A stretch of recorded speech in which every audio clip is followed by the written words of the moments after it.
শ্যামবাজার পাঁচমাথার মোড়ে হঠাৎ তোলপাড়। আসছেন আসছেন আসছেন। পাঁচ দিকের পাঁচ রাস্তায় সব গাড়ি থেমে গেল। দুপাশে সাইরেন বেজে উঠল কোথাও। সমস্ত বাড়ির ছাদে ভিড় করল মানুষ। সিগন্যাল বাতিগুলো নিভে গেল সহসাই। মূর্তিস্তম্ভ থেকে তখন নেমে আসছেন এক অশ্বারোহী। এক হাত বলগায়, অন্য হাত আকাশের দিকে। আকাশ নেমে আসছে রাজপথে। রাজপথ গতিহীন, শব্দহীন। অশ্বারোহী অশ্বপৃষ্ঠে মাটিতে নেমে এসে বীর দর্পে হেঁকে উঠলেন, দিল্লি চলো। তারপর অশ্বক্ষুরের শব্দ জেগে উঠল। সেই শব্দ ছড়িয়ে পড়ল 10 দিকে, উত্তরে, দক্ষিণে, পূর্বে, পশ্চিমে, সমস্ত পাড়ায় পাড়ায়। খুঁড়ের শব্দ বয়ে বয়ে নিয়ে গেল, দিল্লি চলো, দিল্লি চলো, দিল্লি চলো। সব পথ ঢেকে গেল মানুষের শতপ্রণোদনে। বারান্দায় বাবার হাত ধরে কৌতূহলী বালিকা কান পেতে বলল, হই হই বাবা শোনো, টকবক টকবক টকবক টকবক, শুনতে পাচ্ছ?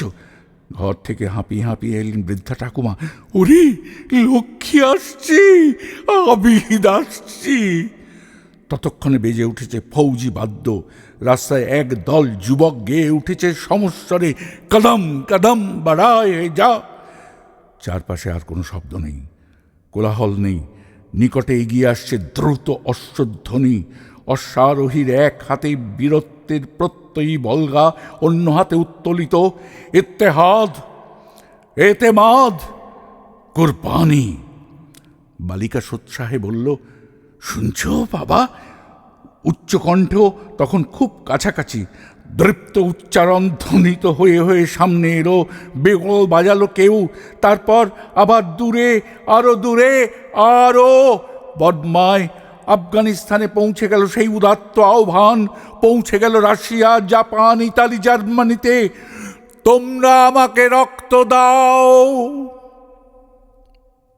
তোমরা আমাকে রক্ত দাও। বালিকা হাততালি দিয়ে উঠল, স্বাধীনতা, স্বাধীনতা।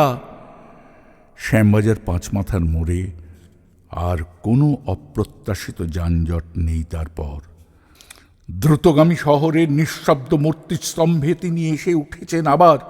এখনো ছুটতে চান, ছুটতে চান, ছুটতে চান।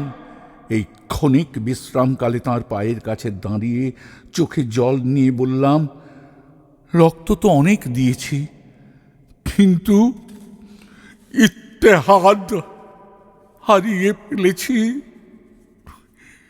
এতেমাদ হারিয়ে ফেলেছি, কুরবানিও হারিয়ে ফেলেছি যে।